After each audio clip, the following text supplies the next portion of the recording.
Assalamualaikum warahmatullahi wabarakatuh. Perkenalkan, kami dari kelompok 1 Bahasa Indonesia beranggotakan saya Rahmat Nurkolis, Saya Dila Novita Saputri. Saya Wanda Karisma Santi. Saya Atmanila Vitasari. kami akan mempresentasikan materi pemrolehan bahasa pada anak.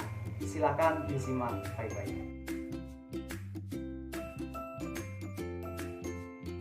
Hakikat perkembangan bahasa.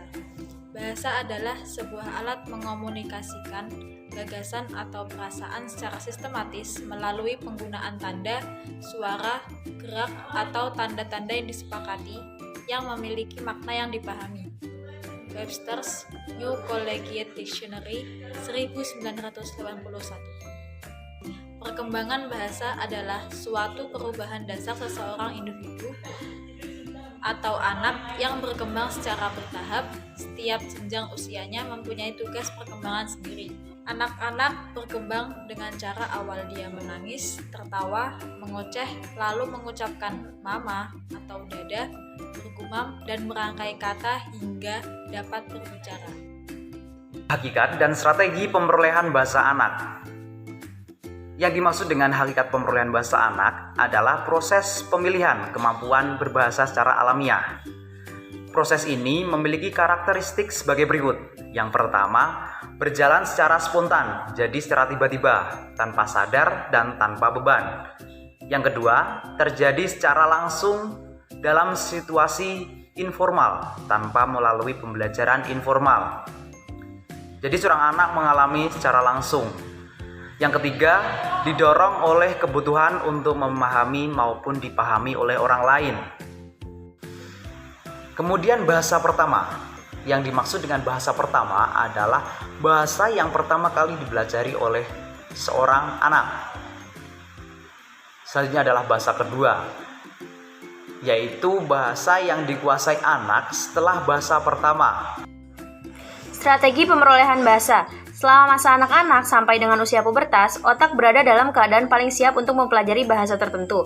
Tanpa sadar, ternyata anak melakukan sejumlah strategi dalam belajar suatu bahasa, di antaranya adalah sebagai berikut. Mengingat memainkan peranan yang cukup penting dalam belajar bahasa atau belajar apapun. Pada tahap awal belajar bahasa, anak mulai membangun pengetahuan bunyi-bunyi dan kombinasi bunyi-bunyi tertentu yang merujuk pada sesuatu yang dia dengar atau alami. Dalam berbahasa, anak-anak biasanya dibantu oleh ekspresi muka, gerakan tangan, gerakan tubuh, dan konteks. Mengalami langsung, anak menyimak dan berbicara langsung dan sekaligus memperoleh tanggapan dari mitra bicaranya. Dari tanggapan yang diperolehnya, secara tidak sadar anak memperoleh masukan tentang kewajaran dan ketetapan perilaku berbahasanya.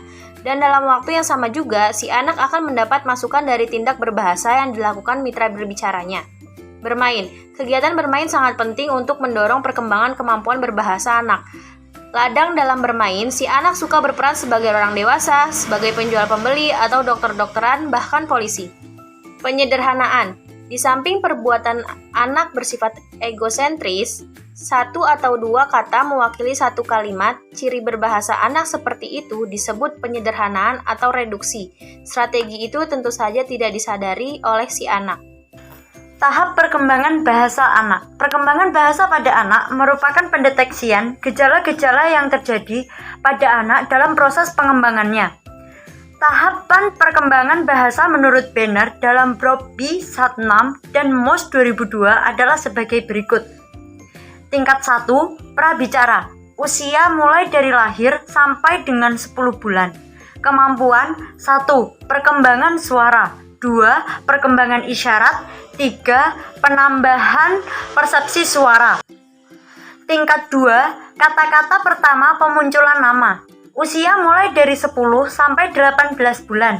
5. Perhatian dapat diarahkan dengan nama objek. Tingkat 3. Kombinasi kata. Usia mulai dari 18 sampai 24 bulan. Kemampuan 1. Penggunaan satu kata tunggal dengan arti kompleks untuk ungkapan multi kata. Contoh, susu. Artinya dapat meminta susu atau meminta ASI. 2. Penggunaan kombinasi kata untuk kalimat. Contoh, mama roti. Maksudnya mama minta roti. Tingkat 4. Tata bahasa. Usia mulai dari 20 sampai 30 bulan. kemampuan 1. Kecepatan memperoleh morfem. 2. Perkembangan bahasa yang unik pada usia ini, seperti mulai menggunakan kata ganti saya, kita, dia, dan kamu. 3. Penggunaan kalimat dalam pola dan aturan yang teratur. Sekian presentasi dari kelompok kami, kurang lebihnya mohon maaf dan semoga bisa dipahami. Sekian, wassalamualaikum warahmatullahi wabarakatuh.